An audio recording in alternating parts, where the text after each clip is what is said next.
Salam alaikum Zulflaoun, bonsoir. Il a fallu une vidéo atroce devenue virale sur les réseaux sociaux pour que les autorités réagissent.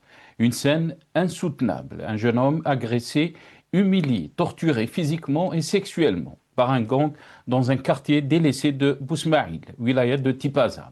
Un acte d'une brutalité inouïe, filmé avec fierté par là l'un des agresseurs, comme si la violence aujourd'hui était devenue une performance, un message, un spectacle.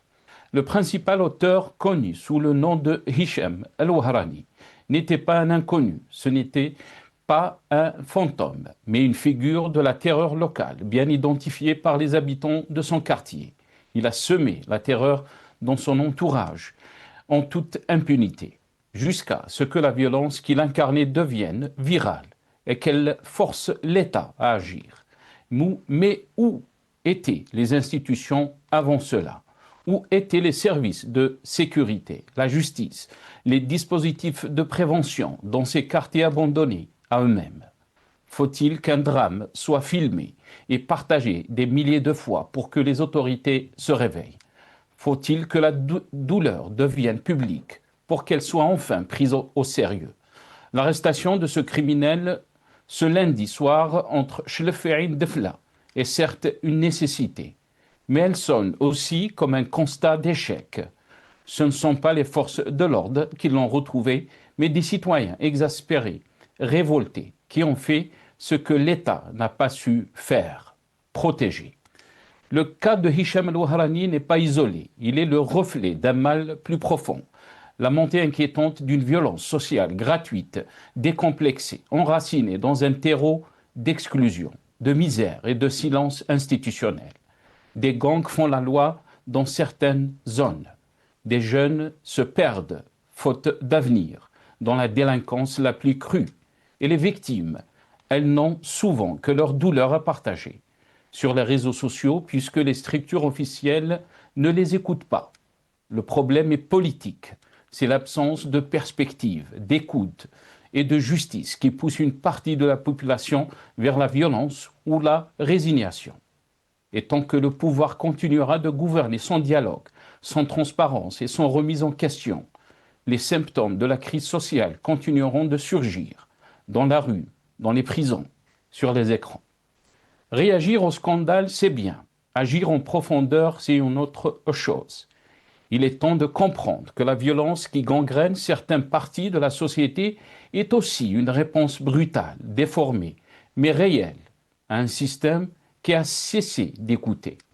Si l'État ne se réforme pas, si le politique ne s'ouvre pas, si la parole citoyenne ne retrouve pas sa place, alors d'autres Hicham El-Wahrani surgiront.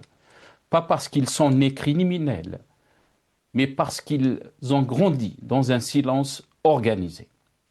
Nous débattrons avec nos invités juste après cette petite intro.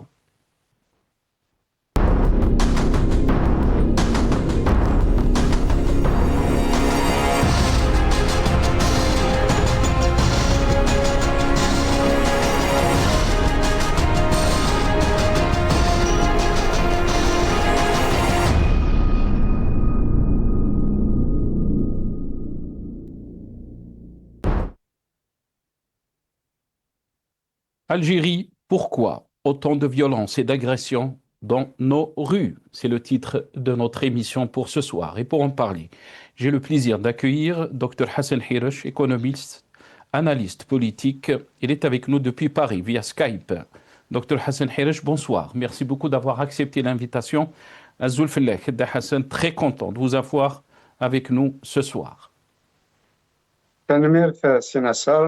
Merci de m'avoir invité sur ce plateau pour un sujet aussi sensible. Je salue votre invité que je vais découvrir, votre équipe et tous les téléspectateurs. Merci beaucoup, Hassan. Merci beaucoup, Hassan Hiresh. Très content de vous avoir. Merci d'avoir accepté l'invitation. On a aussi le plaisir d'accueillir avec nous ce soir Lias Jubaili, qui est ingénieur économiste, mais aussi militant politique. Lias Jubaili, bonsoir. Merci beaucoup d'avoir accepté l'invitation. Marhaba bik, Lias. Bonsoir Nasser, merci pour l'invitation. Je salue mon ami Hassan Hirsch. Je salue toute l'équipe El Magharibiya qui assure la couverture et ainsi que celles et ceux qui nous suivent aussi bien à l'intérieur qu'en dehors du territoire national. Encore merci pour ce sujet ô combien il est très sensible et très très important dans la vie d'un pays. Merci beaucoup, Lies. On va essayer bien sûr de poser des questions par rapport donc à ce phénomène de violence qui est en train de prendre de l'ampleur donc dans la société algérienne. D'abord, on va commencer, avant de donner la parole à nos invités, par quelques titres de la presse nationale concernant donc le thème d'aujourd'hui. Le journal 360, Algérie 360, a titré donc présumé auteur d'une violente agression, le malfaiteur Hicham El Wahrani arrêté à Chlef.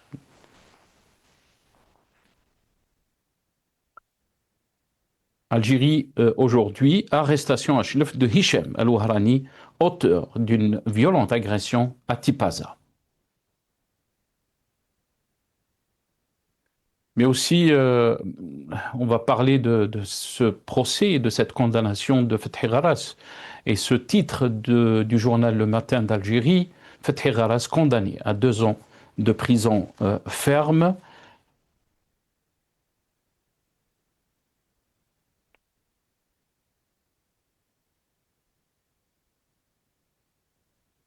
Et voilà, donc le poste de Chouaa, c'est une organisation, donc une ONG qui défend les droits de l'homme et les libertés. Fethi Gharas, le tribunal de Hussein Dey à Alger a prononcé donc aujourd'hui, le mardi 21 octobre 2025, une peine de 2 ans de prison ferme, une amende de 300 000 dinars à l'encontre de Fethi Gharas, coordinateur donc national du mouvement démocratique et social, le MDS.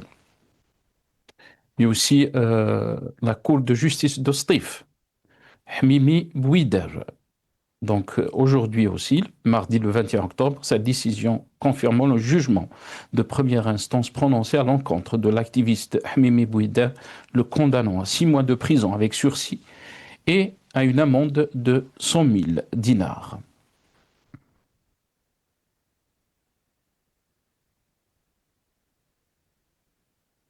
On va écouter le témoignage, si c'est possible, ou plutôt, pardon, le Fethi Gharas, le témoignage de Fethi Gharas. أنا عيط مكار وقلت له هشام دار إلياس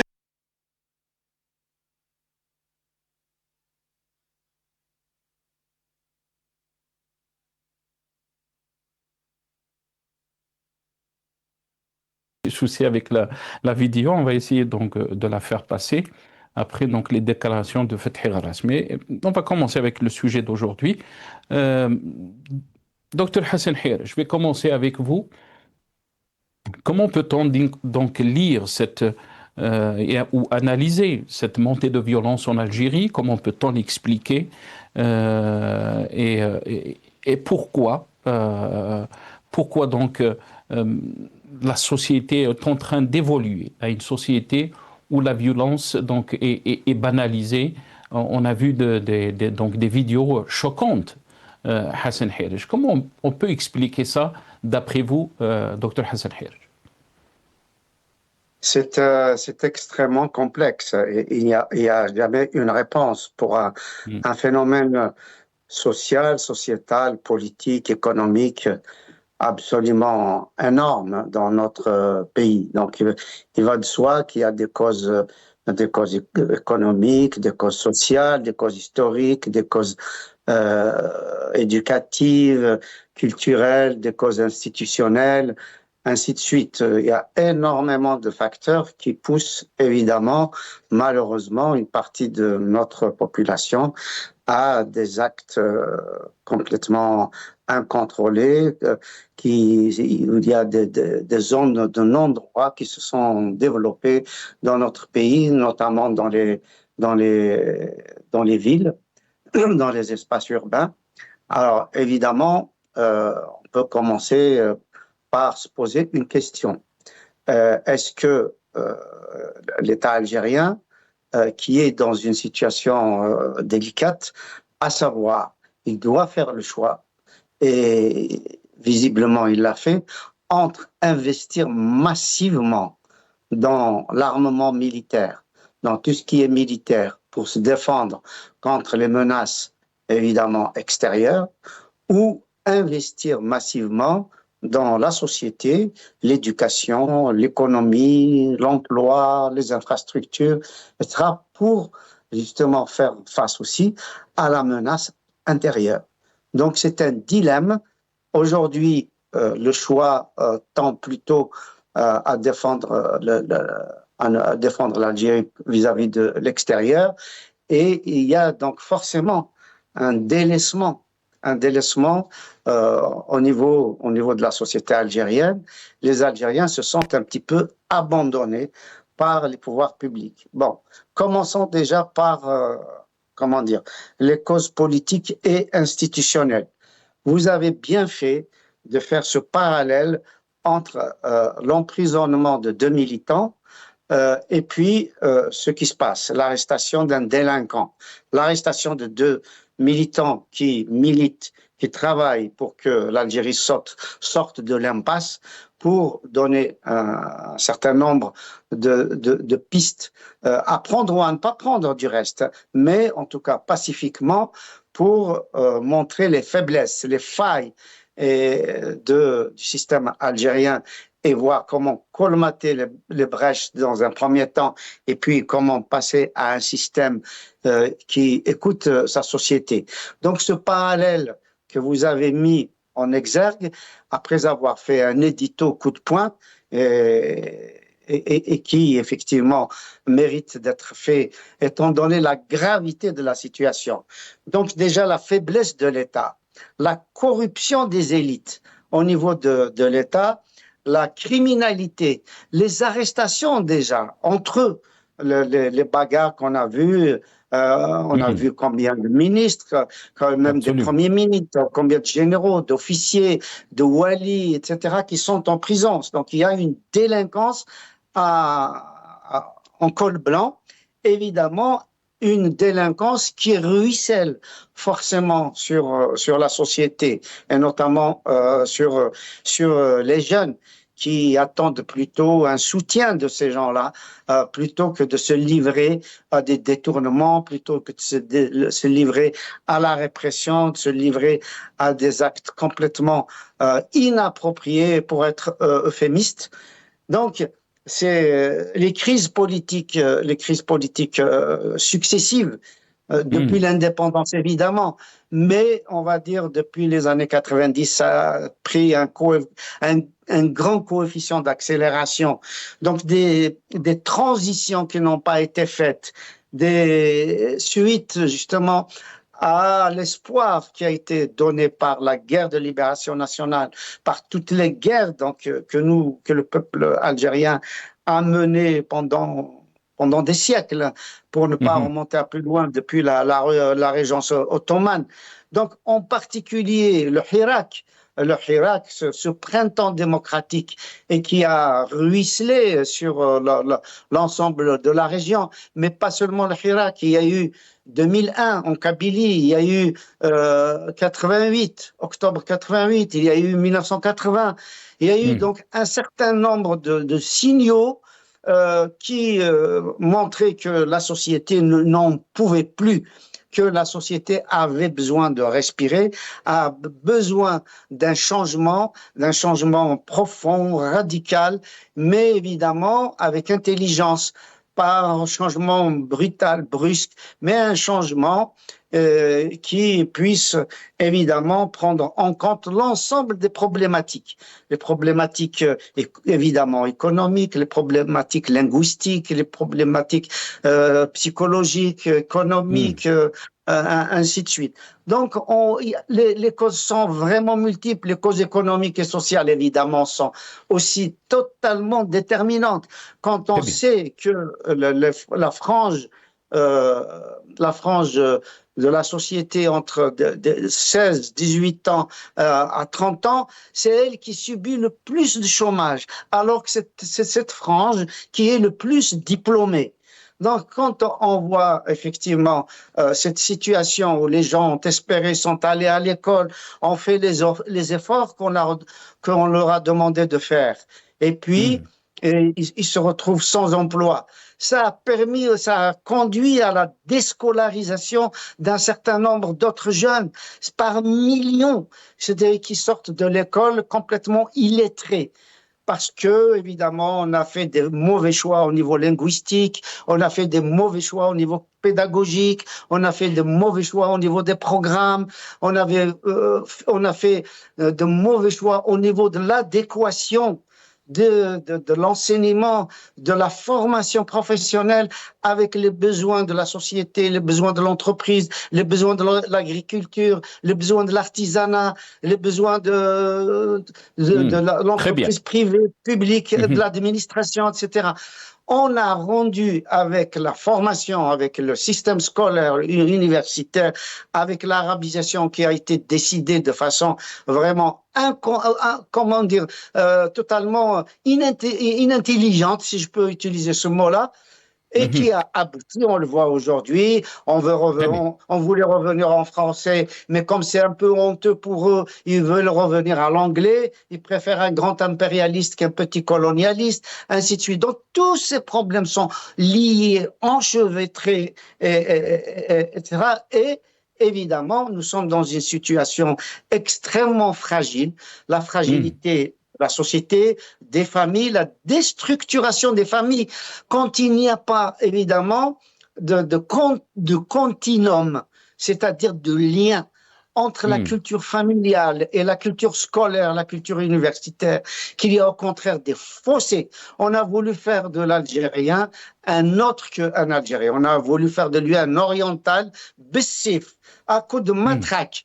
Et il ne connaît plus son identité. Est-ce qu'il est algérien? Est-ce qu'il est oriental? Est-ce qu'il est égyptien? On lui a fourni pendant des décennies des films égyptiens à en vomir, alors qu'on a empêché des cinéastes, des écrivains, on a empêché des Algériens de talent pour justement diffuser la culture algérienne, pour travailler sur l'artisanat algérien. En tout cas, on a fabriqué un Algérien qui malheureusement a une ersatz de culture, c'est-à-dire tout simplement une culture qui n'est pas la sienne et qui, évidemment, n'est pas une vraie culture. C'est des morceaux pris par-ci, par-là qu'on a essayé de coller. Donc, je pense qu'on va parler de tout cela cette soirée, parce il y va de l'avenir de notre pays. Absolument. Que sera l'Algérie en 2050, en 2100?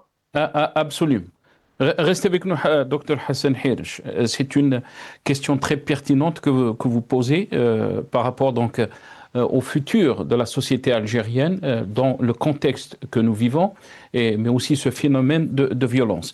Lias Djbaili, comment peut-on expliquer le fait que l'arrestation de Hicham El-Wahrani par des citoyens et non pas les services de sécurité, comment peut-on expliquer donc ce fait, ce déroulé des faits? Est-ce que c'est un signal fort, lourd de sens? Est-ce que vous pensez qu'on est en train de se diriger vers la tentation de la justice populaire, puisqu'il y a l'absence de l'État, mais aussi les violences dont a soulevé notre ami Hassan Hirsch, les violences institutionnelles, les violences de la justice. J'ai commencé bien sûr avec ces condamnations de Fethi Gharas et de Hmimi Bouider. Comment peut-on lire tout ça, Lias Djbaili? Tout d'abord, avant de commencer, avant d'analyser la situation, parce que la situation demande une analyse très fine, désalignée du côté idéologique. Ça, c'est très important. Parce que toutes les sociétés du monde, elles peuvent être impactées par ce phénomène. Et surtout, les sociétés qui sont ultra réprimées, où il y a absence, où il n'y a pas du tout de démocratie. Je reprends une expression qui a été dite par un grand stratège militaire égyptien, Azzeddine Chezli, qui était dans la guerre du séjour 73 et qui avait une autre... Général égyptien. Le général égyptien. Non, il disait que l'individu est le bien le plus précieux d'un pays. S'il est opprimé et il manque de confiance, il sera incapable d'apporter quoi que ce soit à son propre pays, et quel que soit le domaine. La Constitution allemande, dans la Constitution allemande, le premier article de la Constitution allemande, c'est le respect de la dignité humaine. C'est-à-dire que si vous n'investissez pas sur le potentiel, sur l'humain, ça veut dire que vous perdez votre pays. Si il n'y a pas d'investissement sur le citoyen lambda, c'est-à-dire que votre pays, tôt ou tard, il va partir en faillite. Ce que nous assistons, du jamais vu, je le dis, du jamais vu dans l'histoire de l'Algérie. Nous assistons à des bandes criminelles, à une insécurité totale. Mais pourquoi cette insécurité? Elle est liée à la misère. Oui, absolument. Elle est liée à la misère sociale. Elle est liée à l'abandon d'une certaine jeunesse. Elle est liée aux pertes de repères. C'est que l'État a abandonné ses citoyens. Qualificatif Hicham El-Wahrani ou une autre ville. Cette personne, il est victime de la société. Peut-être on aurait pu le sauver. Peut-être on aurait pu lui donner les meilleures conditions possibles pour s'insérer. Prévention et condamnation. Mais il faut prévenir d'abord. Quand il n'y a pas de travail, quand ils sont marginalisés en dehors du circuit social, qu'est-ce qu'ils produisent? La misère, l'insécurité, les violences. Aussi bien sur l'urbain et le rural. Nous, on parle de l'urbain, mais j'en suis sûr que dans le rural, il y a une violence totale qui gangrène c'est-à-dire le restant des pays. Les villes algériennes, elles ne sont plus sûres. Les villes algériennes, ce qu'on voit, elles deviennent dangereuses. Absolument dans un pays où on investit 25 milliards de dollars pour sécuriser le pays. Vous sécurisez le pays alors que l'intérieur, c'est une passoire, à l'intérieur que toute la société, elle est complètement décimée. Là, là c'est une alerte rouge. Ces violences sont dues à quoi, Nasser? Sont dues au trafic de drogue, à la consommation de la drogue, à la consommation des psychotropes, à la consommation des cachets, à la consommation ceci qui gangrène toute la société algérienne. Moi, je pose la question aux autorités algériennes. Vous avez abandonné une partie de votre jeunesse. Je ne sais pas, est-ce qu'il y a des statistiques pour quantifier le nombre de violences? Quel est le taux de ces jeunes complètement qui sont à l'abandon? Est-ce que les mettre en prison est une réponse? Est-ce que la législation est une réponse? Non. Il faut refaire tout, il faut tout refaire. Il faut que la sécurité soit le critère pour gérer un pays. Quand vous réprimez les opposants politiques, quand vous surveillez qu'est-ce qu'il fait l'opposant, quand vous décimez toute l'opposition pour qu'il n'y ait plus d'alternative démocratique dans ce pays, le résultat, il est là. Les villes algériennes deviennent dangereuses, le tissu social algérien est détruit, l'économie est détruite, l'école, elle est à l'abandon. C'est ça le résultat de ceux qui nous dirigent, de ces gérants, c'est-à-dire ils portent la responsabilité. Ils portent la responsabilité. Est-ce que vous vous rendez compte? Ce sont les citoyens qui partent à la chasse. Je dis bien à la chasse. Hein. Moi, j'aime pas la façon comment il a été. C'est aux forces de l'ordre. C'est la puissance publique qui doit intervenir pour arrêter les criminels, les voyous, mais pas à la société. Non, on n'est pas dans les années 70, Jimmy James ou Billy Kid. Non, on est au XXIe siècle. Les forces de l'ordre, le rôle, c'est quoi? C'est d'assurer le citoyen. C'est de mettre fin à la violence. C'est pas 3 ou 4 individus qui ont arrêté ce Hicham de façon vraiment violente aussi, quelque part. Est-ce que la justice laisse faire? Est-ce que les réseaux sociaux deviennent le critère de gouvernance de notre pays? Est-ce que mettre fin à la violence via les réseaux sociaux? Non. Je pense que c'est le résultat de la corruption de nos institutions, l'abandon quasiment de notre jeunesse. Ceux qui nous gèrent, ils sont complètement désaliénés, complètement déconnectés de la réalité. Et c'est ça le résultat. Et qui paye la fin? C'est le citoyen lambda algérien. Parce que la violence, quand elle touche, elle impacte toute la société, dans toutes les villes et dans toutes les grandes villes, petites et grandes villes, et aussi le rural, dans le Douawir, dans les villages. Parce que vous savez, c'est quelque chose qui va essayer un petit peu de gangréner un peu partout. Donc il faut mettre fin. Moi, je dis aux autorités algériennes, libérez le pays, laissez libérer les opposants. Occupez-vous de ce qui est important, c'est la démocratie en Algérie. Il faut démocratiser la société. Les jeunes fuient dans les embarcations de fortune. Vous vous rendez compte, un jeune qui s'attaque avec des sabres, on laisse faire. Est-ce que vous croyez que la justice, elle ne sait pas ce qui se passe? Moi, je me pose la question. Est-ce que les agents de sécurité ne savent pas? Elle est où la BRI? Elle est où la brigade d'intervention rapide? Hein? Ça, c'est juste pour réprimer Fethi Garres et pour l'empêcher de parler, ou pour réprimer ceci, ou pour réprimer les journalistes et les avocats. Mais vous portez la responsabilité. Restez avec nous, Lias Djubaili. C'est une responsabilité historique. Très bien, restez avec nous, Lias Djubaili.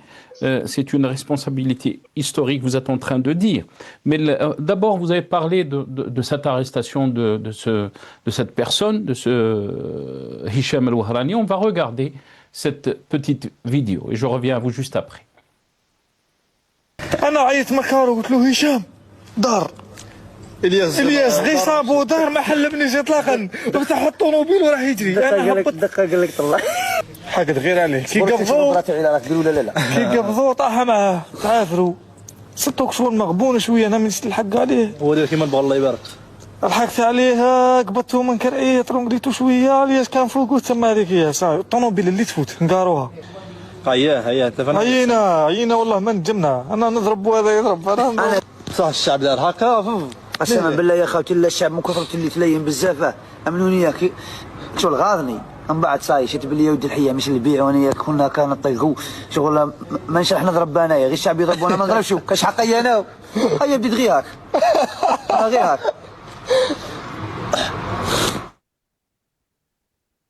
Voilà, donc c'est citoyen qui raconte l'arrestation de Hicham El-Wahrani. Hassan Hirsch, yani, quand on voit cette vidéo, mais on se pose la question, est-ce qu'on est dans une situation où les citoyens donc, prennent la place de la police, de la justice, et cela crée un précédent dangereux? Qu'est-ce que vous en pensez? Écoutez, c'est le signe vraiment du déclin d'un pays. Dès lors que chaque citoyen se sent obligé de faire justice lui-même, il n'y a plus de pays, il n'y a plus de société. Le contrat social dont parle Jean-Jacques Rousseau n'existe malheureusement plus. Donc, non seulement on a brisé les anciennes institutions qui, sans gendarmerie, sans police, sans institutions étatiques, se débrouillaient et il n'y avait pas de délinquance, il y avait respect entre citoyens, notamment des jeunes envers les vieux, etc. Mais ces structures traditionnelles autour de Tajmaïf, autour de l'Ajma, ont été évidemment dilapidées d'abord par la colonisation française, puis par le FLN et sa politique et ce qui a suivi. Donc, on a cassé tout ce qui était ancien sans avoir acquis ce qui est rationnel, ce qui est moderne, ce qui évidemment peut être comment dire, organisé de façon moderne, de façon rationnelle, de façon calculée, de façon avec une formation, ainsi de suite. Donc il y a une rupture en fait. Il y a une rupture entre la société algérienne telle qu'elle a vécu pendant des siècles et des siècles, dans la paix, dans le respect, avec un certain nombre de valeurs, notamment les valeurs familiales. Aujourd'hui, la famille est disloquée.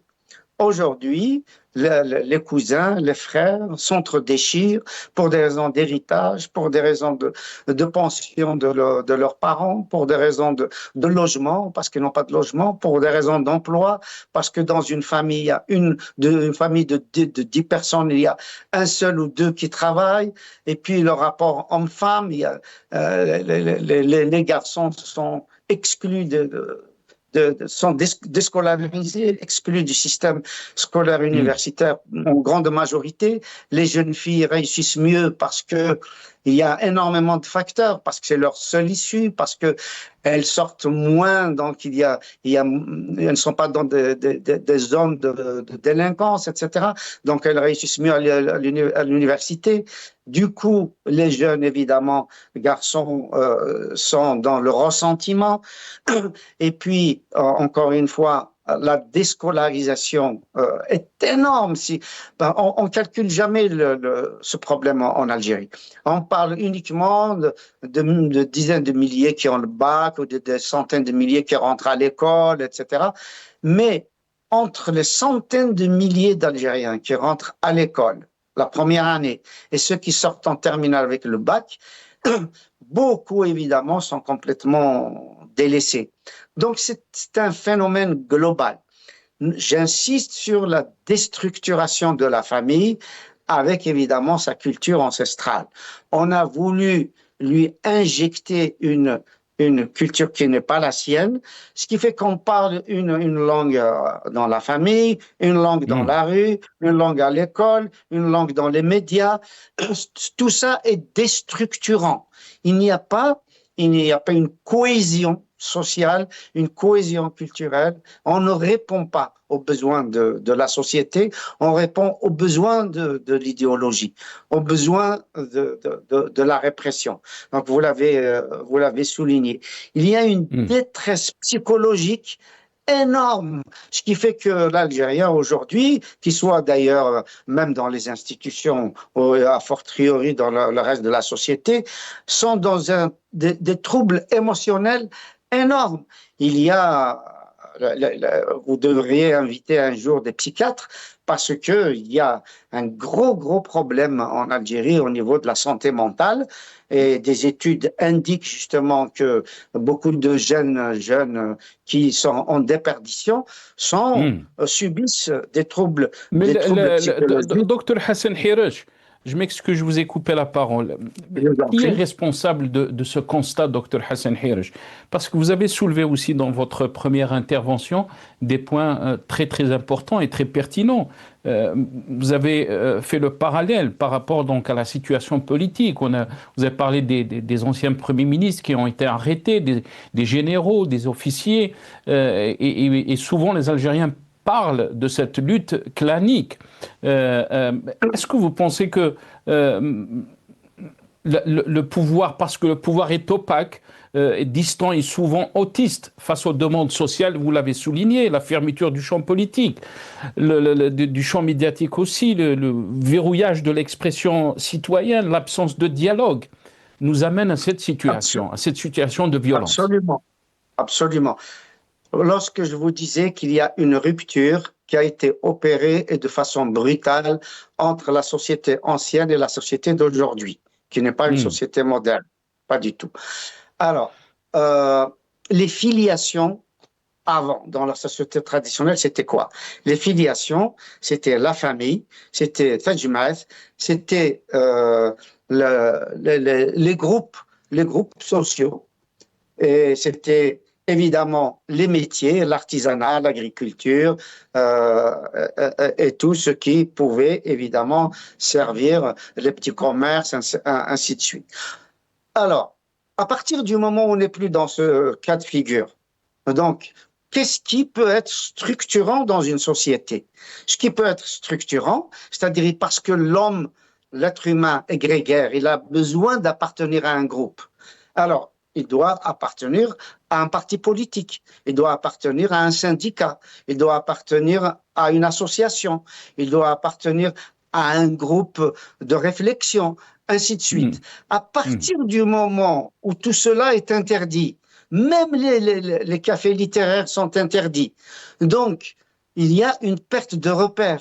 Et le jeune Algérien a besoin de se regrouper, a besoin d'être en groupe. Et qu'est-ce qu'on lui offre? On lui offre, malheureusement, ce qui reste, c'est-à-dire la délinquance. C'est-à-dire que sur le terrain, à partir du moment où on interdit la politique, on interdit le syndicalisme, on interdit la recherche, on interdit la fête, et ainsi de suite, je peux multiplier les cas, eh bien, évidemment, la filiation du jeune, eh ben, c'est les groupes de délinquance qui les appellent. Parce qu'il a besoin d'exister, il a besoin d'être fort à travers un groupe. Et donc, malheureusement, ce phénomène aboutit justement à une détresse psychologique qui fait que, en l'absence de donner une filiation avec Ras, avec Karim Tabou, avec je ne sais pas qui, ainsi de suite, avec des leaders dans la société ou des acteurs associatifs, eh ben, ils vont évidemment plutôt s'affilier à de gros délinquants, à des gros bras, à ceux qui respectent pas la loi. La seule chose les trois possibilités qu'on offre aux jeunes Algériens pour éviter soi-disant la délinquance, c'est quoi? C'est la répression, c'est la mosquée et c'est le football. C'est-à-dire on lui interdit, c'est les interdictions, les mosquées et le football. Et on pense régler un problème sociétal aussi énorme que celui-là, alors que le jeune est au chômage. Et puis, je rajouterai autre chose, Sinassar, si vous me le permettez. L'économie parallèle. Le fait qu'il y ait une économie parallèle, qu'il y ait une zone complètement illicite.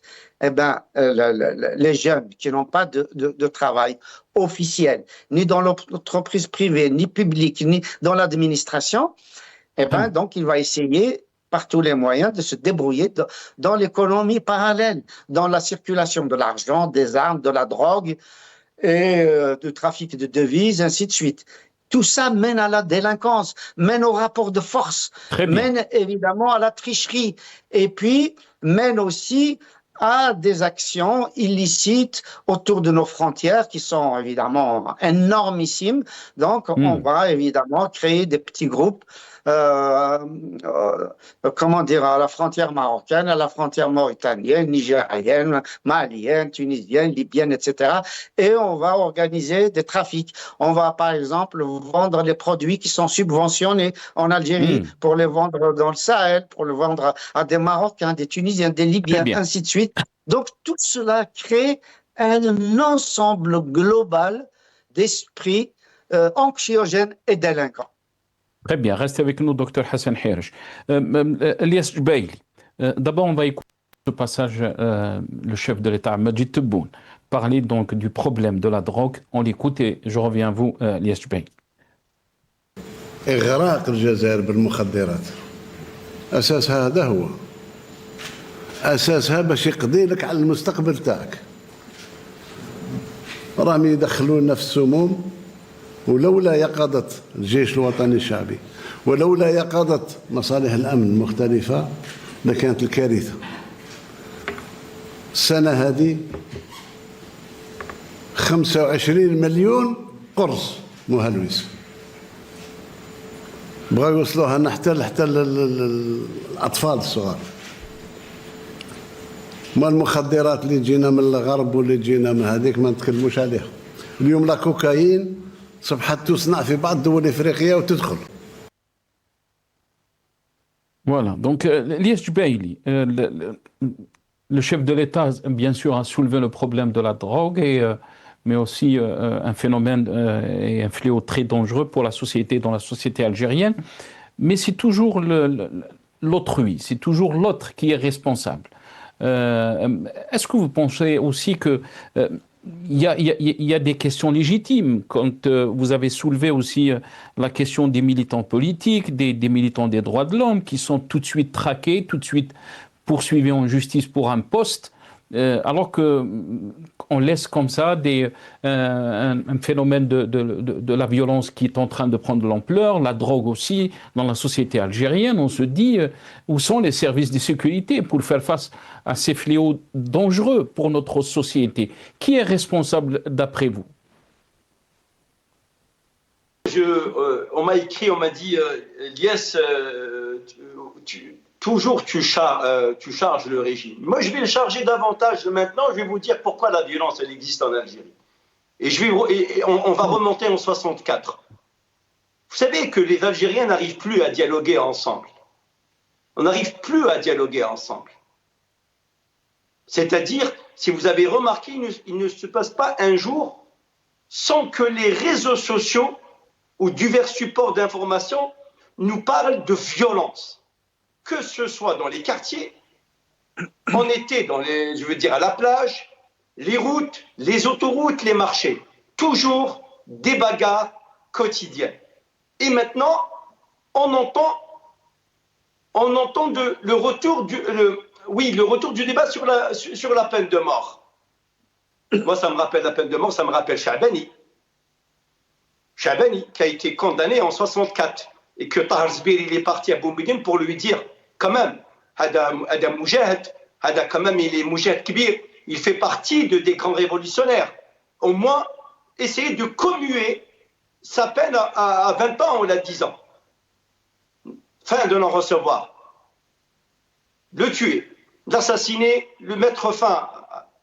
Regardez comment la violence, elle est partie depuis l'indépendance. Depuis l'indépendance. Et sans compter après le clan de Oujda, quand il est rentré, une guerre. Regardez, et c'est ça le point de départ de la violence. Parce que nous, on a opté pour une violence pour libérer notre pays. Mais après, quasiment le dialogue, il a complètement disparu. Et ça qui est responsable, c'est la puissance publique. Mais pourquoi les puissances publiques? Parce que c'est elle qui met les réformes, c'est elle qui a la main sur l'économie, c'est elle qui a la main sur la politique, c'est elle qui a la main sur le social, c'est elle qui gère le pays. Donc forcément, c'est elle qui prend la responsabilité. Quand on parle que l'Algérie, elle est envahie par la drogue, les États-Unis aussi sont envahis par la drogue. Le plus grand port du monde où la drogue rentre, c'est le port de Baltimore aux États-Unis. Mais les services de sécurité américains, ils ne sont pas à l'assaut ou chasser les opposants américains qui s'opposent à la politique intérieure. Hein? C'est ça la réalité. Même les Français, pour mettre fin à la guerre en Indochine, ils laissaient passer aussi de la drogue pour anéantir 10% de la population, pour la rendre inerte en dehors du champ politique. Donc c'est pas une solution.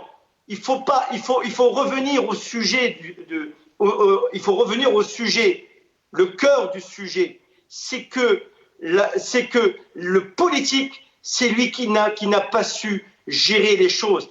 On dit que les pertes des valeurs familiales, le monde bouge, il bouge, on est au XXIe siècle, le contexte avant et maintenant, c'est plus les mêmes. Maintenant, il y a des familles monoparentales. Il y a maintenant le divorce, il est de plus en plus fréquent en Algérie. Est-ce que ces enfants qui sont issus de couples divorcés, est-ce qu'on va s'occuper d'eux ou pas? Est-ce que les pensions alimentaires sont versées à temps et en heure? C'est ça la question. Tout est lié finalement. Vous savez, peut-être, je ne sais pas, moi je suis pas là. Donc, Elias Djbaili, est-ce que vous êtes en train de dire que par rapport à ce problème de violence, la question est seulement liée à la gestion politique? C'est ce que vous êtes en train de dire? Oui, parce que la gestion politique, c'est elle qui va donner naissance à la gestion économique, à la gestion sociale, à la réforme de l'école, à la réforme des programmes scolaires, universitaires. C'est elle qui donne le tempo. Regardez, la violence, elle devient un critère, elle a envahi tout le pays. Mais vous vous rendez compte, ce sont les réseaux sociaux qui alertent la justice. C'est-à-dire, c'est les réseaux sociaux qui alertent la justice. La justice, elle est où? Elle est où la justice? Ça veut dire qu'elle répond pas, qu'elle fait pas son travail. Au fait, c'est le politique qui est responsable. On va pas, je veux dire, quelque part, les familles, des fois, elles sont à bout de souffle, elles peuvent plus. Les pertes des valeurs familiales. Il faut recréer un autre slogan. Patrie, famille, travail, ce sont les valeurs pour construire une grande nation. Allez, on va faire famille. Mais les familles sont disloquées par la politique de notre pays. Les valeurs sont complètement réprimées, il n'y a aucune valeur, parce que les valeurs s'articulent sur la démocratie, donc il n'y a plus rien. Il reste quoi? La patrie. Mais la patrie, regardez, la patrie, elle est en faillite totale. Regardez ce qui se passe, aussi bien à l'intérieur qu'à l'extérieur.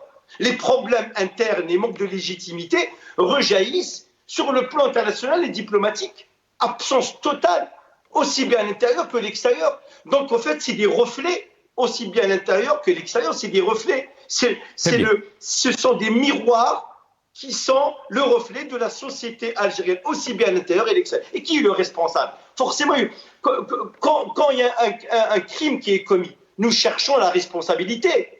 Est-ce qu'il faut charger ou est-ce qu'on veut une justice à charge ou à décharge? Moi, je ne veux pas une justice à décharge, je veux une justice à charge. Parce qu'il faut identifier le responsable, ce qui nous arrive en tant que citoyens algériens, parce que nous avons peur de nos familles, nous avons peur de nos jeunes, nous avons peur de notre patrie, nous avons peur de nos valeurs. Mais qui est responsable? Ce sont ceux qui nous dirigent, c'est-à-dire c'est le pouvoir. Je ne suis pas en train de charger pour charger. La justice, elle est absente, la puissance publique, elle est absente, l'économie, elle est défaillante, le chômage, il est galopant, l'abandon de nos jeunes. En été, nous avons vu 7 jeunes mineurs qui ont pris une embarcation de fortune. Pour quelle raison? On se pose la question. À la veille de la rentrée scolaire, des jeunes qui fuient leur propre pays. Ça veut dire quoi? C'est un jeune innocent. Ça veut dire qu'il sent que le pays ne lui donne rien, ne lui fournit rien. On ne va pas nous dire, attention, il faut revenir au slogan de Kennedy. Qu'est-ce que vous apportez pour votre pays? Ne demandez pas aux États-Unis, ne demandez pas aux États-Unis qu'est-ce qu'elle peut apporter pour vous. Qu'est-ce que vous apportez pour les États-Unis? C'est pas pareil. Les contextes sont différents. Là-bas, c'est une démocratie. Le citoyen, il est respecté. Il y a une démocratie. Le citoyen, il est respecté. La justice, elle est indépendante. Chez nous, non. C'est quasiment 60 ans après l'indépendance. C'est une faillite totale. C'est une faillite totale. Il faut identifier le responsable. Il faut charger le responsable. Et le responsable, c'est le pouvoir algérien. Aussi bien à l'intérieur qu'à l'extérieur. Très bien. Hassan Hirsch, je sais que c'est une question qui est très importante et je pense qu'on peut en discuter pour encore 1 heure, mais malheureusement, la régie me dit qu'on a vraiment peu de temps. Très rapidement, Dr Hassan Hirsch, cette évolution de la société algérienne, elle est très inquiétante. Lias Djubairi a parlé de la faillite de la société algérienne. Comment peut-on la tacler? Comment peut-on proposer des solutions pour faire face donc à cette situation qu'on est en train d'observer évoluer et qui est très inquiétante?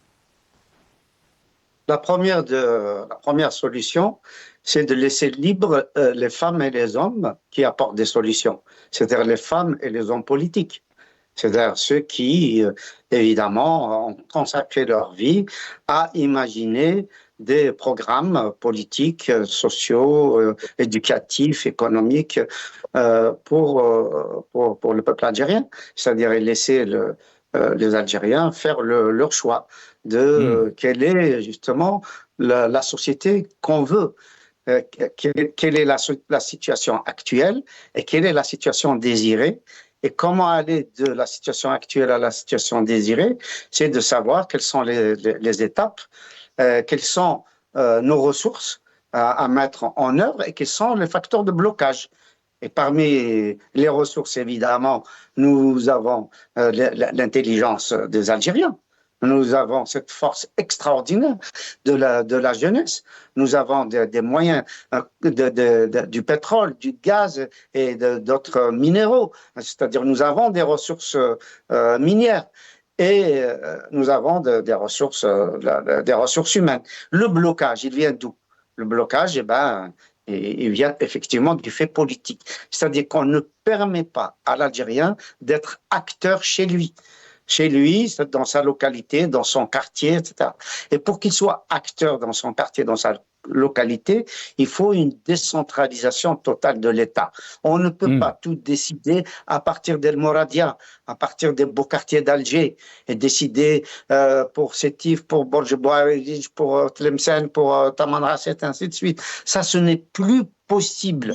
Ça, ce n'est plus possible. Aujourd'hui, l'Algérien, il manque de tout. Les besoins ont augmenté de façon exponentielle. L'Algérien a besoin de loisirs, il a besoin de voyager, il a besoin de travailler, il a besoin de téléphone, il a besoin d'Internet, il a besoin d'ordinateur, il a besoin de se loger, il a besoin de bien se nourrir, de bien s'habiller. Est-ce qu'on répond à ces questions-là? Non, ces questions, on leur répond en leur offrant la répression, le bâton, en leur disant allez-y vers les mosquées, faites la prière et Allah va vous donner ce qu'il faut, ou bien allez-y dans les stades, vous allez vous défouler. Non, très franchement, voilà, le drame est celui-là. Il faut refonder l'école, il faut refonder l'université. Il faut donner du travail à ces jeunes. Il faut sortir de l'appareil d'État répressif. Et il faut que l'État se décharge d'un certain nombre de prérogatives. Il faut qu'il fasse confiance à l'Algérien. Elias Jubaili, très rapidement, parce que c'est une question, c'est vrai que on va y revenir bien sûr dans d'autres émissions. Une question très importante qu'on en a débattu ce soir. Elias Jubaili. En fait, la solution, c'est une solution politique. Hein. Les solutions, la solution économique, elle demande une solution politique. La solution sociale demande une solution politique. La solution sociétale demande une solution politique. La solution identitaire linguistique demande aussi une solution politique. Tout à fait. Donc, la solution politique, et quand on parle de politique, c'est-à-dire l'alternance, la démocratisation de la société algérienne, refonder l'école, et faire confiance aux citoyens pour qu'ils puissent construire pour qu'ils puissent construire la nation. Il faut trouver des slogans forts. La patrie elle appartient à tout le monde. Il faut la famille aussi, le principe, la famille aussi, c'est un slogan très très important. Et aussi l'unité. Il faut que le pouvoir algérien, il faut que les autorités, le pouvoir algérien, le système en général, il faut qu'ils se mettent dans la tête de dire il doit tourner la page de façon définitive et donner un autre visage à l'Algérie. L'Algérie ne peut pas rester comme ça, prisonnière de 3-4. C'est pas possible. C'est intenable que ce soit pour le court et le long terme. Si on veut vraiment l'unité de notre pays. Merci Elias Jubaili, merci beaucoup, je m'excuse, je vous ai poussé un peu, on est arrivé à la fin de cette émission. Merci à mes invités, Elias Jubaili, ingénieur économiste, militant politique, merci à Dr Hassan Hairach, économiste et analyste politique. Vous étiez avec nous depuis Paris. Merci à vous, chers téléspectateurs, d'avoir suivi cette émission. Ya'tikoum saha wa bqaw ala khair.